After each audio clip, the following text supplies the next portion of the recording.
Yes, hello mga kacharotera kong friend. For today's kacharotan ng buhay ko, nakikita nyo naman, diba? Ano kayo? Bulag?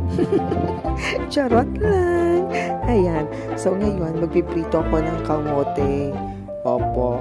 Hindi po siya kamoting kahoy, kundi kamote. Iyan. So, kakainin po namin ngayon is kamote kasi nga ho, medyo hindi po masyado maganda ang pakiramdam ng aming tiyan. Gusto po namin yung umutot. Opo, pampautot po. Kaya po kumakain kami ng kamote para po umutot kami. So ayan, hiwa-hiwa ko na yung kamote. So ganito po ang size na ginagawa ko. Hinihiwa ko po siya ng ganyan para mas crispy at mas masarap yung kamote. Pero pag hindi na po kaya ng kamay ko at saka ng kutsilyo, ang ginagamit ko po ay yung parang fries na po ang style ng pagkahiwa ang ginagawa ko. So ayan, ready na siya.